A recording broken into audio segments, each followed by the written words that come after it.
Alrighty, guys, we finally have the patch notes for Season of the Banner. Season 9 is right around the corner. Today is July 28th, and tomorrow will be Season 9. Now, I'm not going to go over the patch notes in its entirety because there is a lot in this article. I'll be sure to leave the link in the description so you can check it out for yourself. But the most important things we want to check out are the combat changes, as well as the updated artifacts and, you know, some of the bug fixes. Starting off, Season of the Banner arrives July 29th, fully launching World Aeternum's new Capture the Flag mode with 2 rotating maps available on day 1. There is a new 3v3 arena map, 3 new artifacts, 3 world boss events, PvP zone changes, and a slew of combat updates to explore. Now, this is the downtime. This is very important. Season 9, Season of the Banner downtime will begin at 5 a.m. Pacific, 1 p.m. UTC on July 29th, and last approximately 2 hours. So that is 8 a.m. Eastern, and that'll last 2 hours. So expect servers to come up on the East Coast around 10 a.m. tomorrow. So that's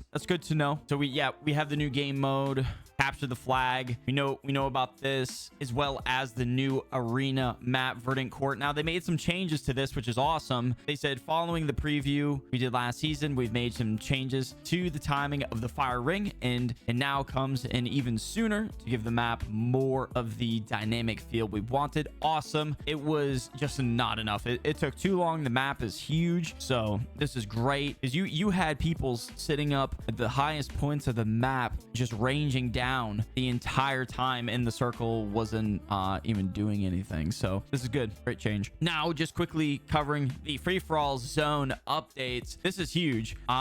Looking forward to this. The FFA zone in Colorless Keys now features a new mechanic, the Scallywags Curse. I like that. That's pretty dope. Being near other players for an extended time will give you a stack of the curse.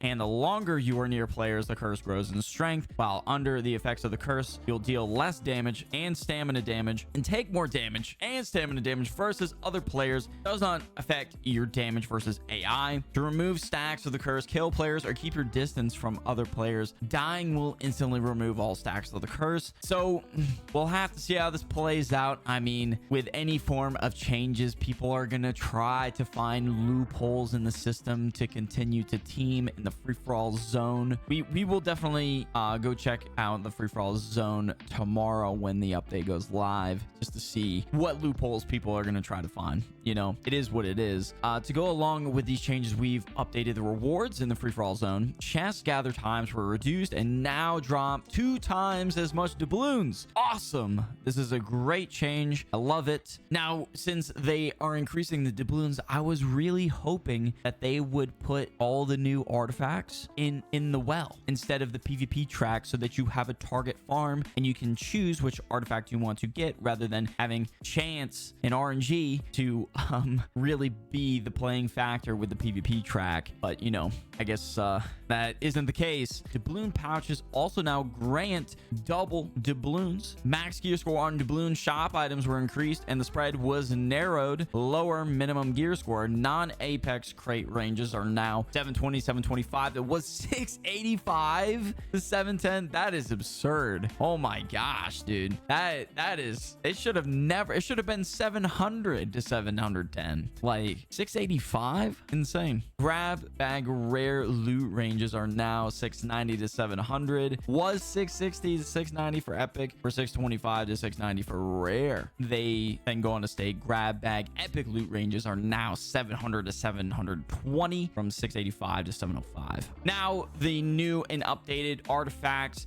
We went over this on Friday. There were some changes to these artifacts even before they are released. Just from Friday to today, in a 3-day span, they made some changes, and the artifacts aren't even out yet. One thing that caught my eye when I was skimming through this was the Plagued Herald Helm. Now, this artifact, when I went over this on Friday, the cloud duration was at 6 seconds. Now it's at 7 seconds, and the disease was at 20%. Now it's at 30%. So they increased it in just a few days without even being in the PvP sandbox to see if this is a viable change. I'm all for it. I think this is great. We need some form of anti-heal in the PvP meta right now. There's a ton of outgoing healing with, you know, life staff currently, and I think this will be a great counter to build around rather than just having your run-of-the-mill plague strikes, plague crits on your weapons. So really great change. But this is interesting. It says you are also inflicted with 1% disease per stack applied. So it seems like what they're saying here is you're going to be inflicted yourself with disease while you have those stacks up, but the heavy attacks will consume the stacks and then trigger that cloud at 10 stacks. So keep that in mind. I think a great way to run this, if that is the case, since you're going to be applying disease to yourself, is running. I wonder if you're running invigorated with this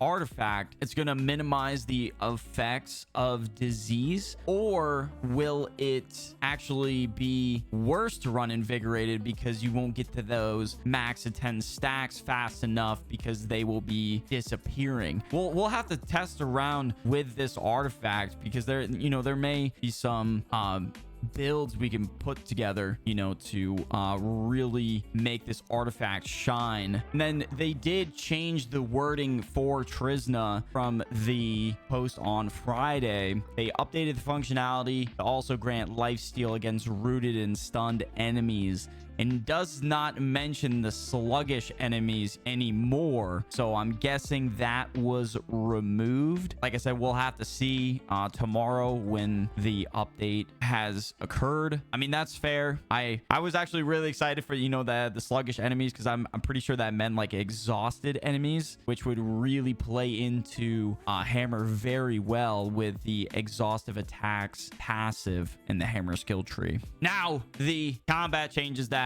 we have been looking forward to for some time. Starting off, haste functionality changes reduce the haste status effect cap from 50% to 40%. Also reduced haste from all sources. The haste elixir was reduced from 50 to 40. Zephyr cakes was reduced from 15 to 7. Heart runes detonate accelerating charge was reduced from 30 to 20. Firestorm reduced haste from 15 to 12. We got the life staff, speed of light reduced haste from 20 to 15. Accelerating light's embrace reduced haste from 13% to 11%, 31% to 20%. Fire staff, the combat speed reduced haste from 10 to 7. Accelerating flamethrower reduced from 20 to 15. Berserk on the hunt reduced haste from 20 to 13. Quick power reduced haste from 20 to 15. Aggressive approach reduced haste from 20 to 15. It looks like they just copy pasted the same amount of haste nerfs to all weapons. Am I reading this right? Okay. That's not good. And here's why that isn't good. Because it's not going to change anything. Keep that in mind. If you nerf the haste across the board on all sources like they're doing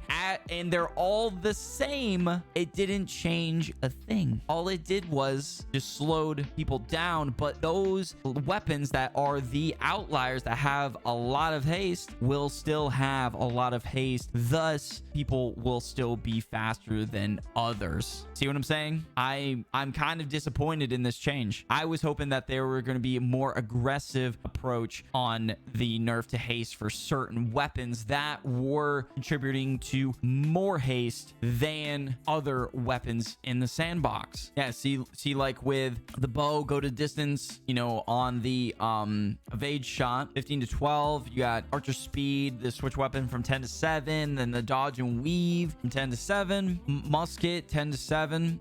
It's the same nerfs on all the weapons. Accelerating traps 16 to 33, then or 16 to 13, and then 33 to 22, which is the same as sword and shield accelerated resolve. Oh my gosh. Actually, accelerated resolve went from 22 to 13 and then 36 to 21. Yeah, it's literally the same across the board. And that's what oh man, Like they even reduced the hammer haste. Oh, I thought they were nerfing the facilitated expedition, but it seems like they kept that at 15%, which is actually really nice. So at least they didn't take that away from hammer. So I guess it's not too bad. But like I said, I wish they would have went a little more aggressive with, you know, fire staff, hatchet, bow, musket, just a little bit more, especially musket with the accelerated traps, you know. But critical precision is still, yeah, 15%. I don't know. I guess we'll just have to see how it feels, you know, tomorrow. But what it's looking like is this was mainly for server performance and less of a haste concern, you know, from what people have been really complaining about, and that is the, you know, these weapons that have a ton of haste. That is really an issue in the game.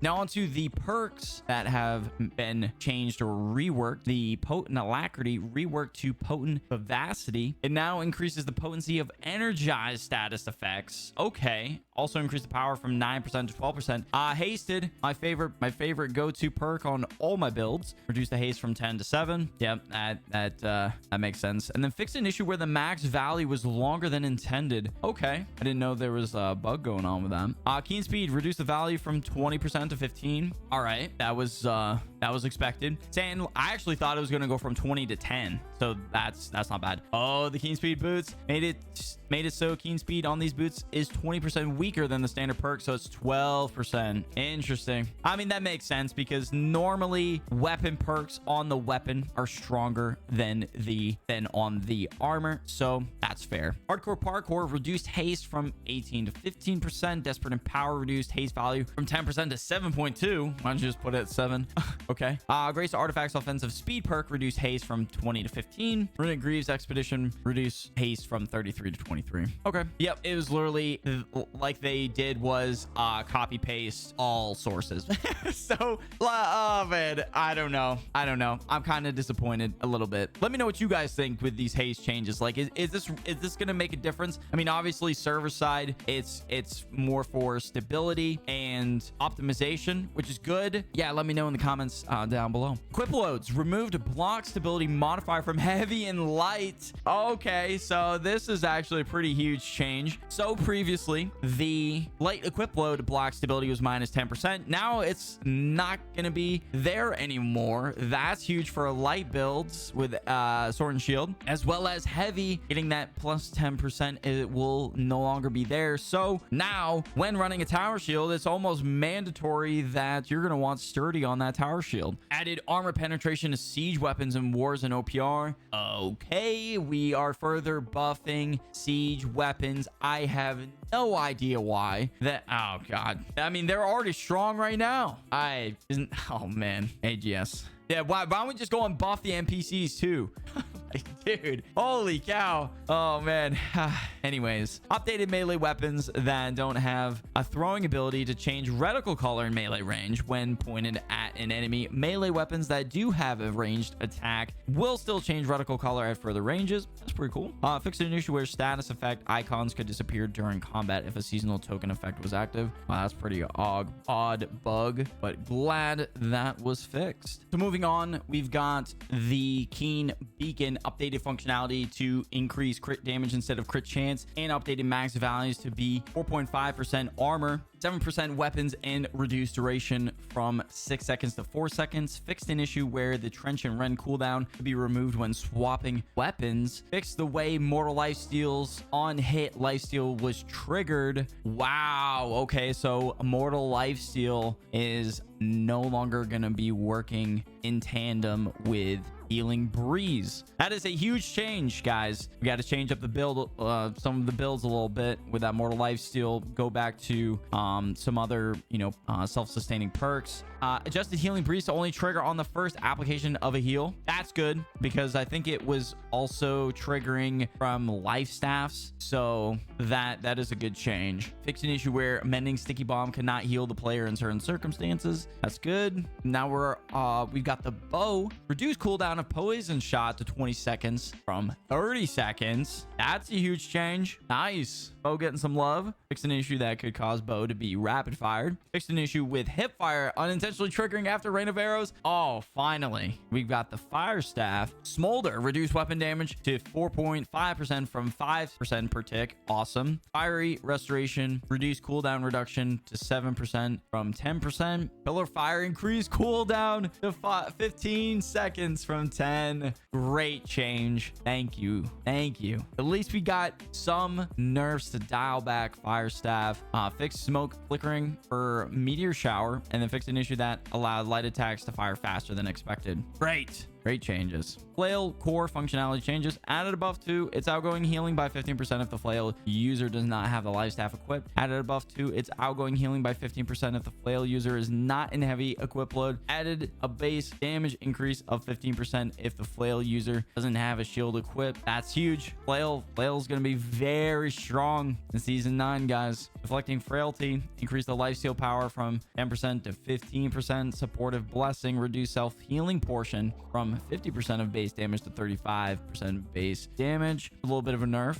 Fixed an issue where the barrage failure, the launch upgrade would sometimes trigger twice on hit. We got the great axe. Fixed an issue where gravity well would sometimes not reach the max slow value when combined with other slows. Hatchet berserk, reduced duration to 5 seconds. Awesome. Hitting a target will extend duration by 1 second up to a max of 12 seconds total. So you got to be on the offensive when using berserk. I mean, 5-second duration, they still can run away, but not as much, because it used to be 12.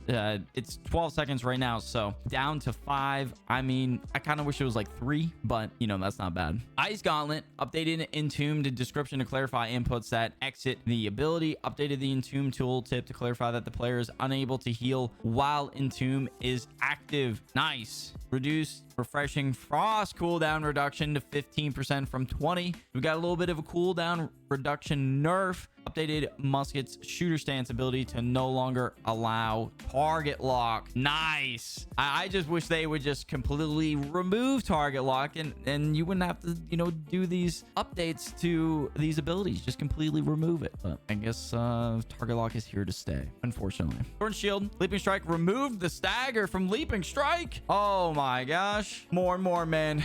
They like to, you know, nerf melee. But I wish in here that it said fixed an issue where leaping strike was causing the player to rubber band back to the starting position from which the leaping strike had occurred, you know, but that is not there. Nice. Void Gauntlet updated Leeching Blade to scale on focus only. Awesome. Void Blade reduced weapon damage to 95% from 100%. 5% nerf. Okay. 5% from the heavy. Oh my gosh. 5%, dude. Like, come on. Warhammer adjusted the window in which rotation is possible for the Wrecking Ball and armor penetration abilities to make them feel a bit smoother. Heart runes. Oh, here we go. Stone form reduced duration of 4 seconds. This was previously 6 seconds, so that's actually not bad. I will take that. Fixed an issue with the Devour Heart Rune that allowed rapid fire with some weapons. Wow, this is still going on? I thought this was fixed last season. Mount speeds and settlements have been increased. You can now use your trusty steed to get around town. Finally. Oh, it's amazing. Now on to the economy and progression. Added sandworm materia recipes for the Trial of Devour. Named armor pieces. Let's go, man. Awesome. So guys, yeah, if you've been stocking up on your materia, you will be able to buy those armor pieces. Finally, a target farm. And, you know, for people that have been, you know, doing countless runs to get those beloved keen speed boots, you will now be able to purchase those with your materia. To address low accessibility, the perk items added for the new perks from season 8 have now also been added as rewards from mutations and influence raise caches. A selection of other perk items have also been added there as well, guys. So if you have been stocking up on those influence raise caches as well as the rewards from mutations, weapons, I would hang on to those until tomorrow so you can get those new craft mods that much easier. This is great. Great change. Weapon schematics for Gorgonite items are now available from the Hive of Gorgons raid. Drop rate for all Gorgonite schematics have been improved. Added vampire vestments to mutations. Awesome. Artifact reward buckets. Added lich gloves to the PvP reward track. All in all, I think there are some great changes in this. I'm a little disappointed on the changes to haste, since it was just a flat nerf across the board and they didn't really target specific weapons, as well as the quote-unquote void blade nerf that they were really hyping up in the dev Q&A for July. I mean, 5% nerf to light attacks and heavy attacks is not much of a nerf, as well as nothing in there about the tracking. So, but we'll have to see how the PvP meta shapes out for season 9. I'll be diving into the new update tomorrow night live on Twitch, as well as here on YouTube. If you made it this far in the video, be sure to drop a like, as well as consider subscribing for more content like this. And as always, guys, I'll catch y'all in the next one.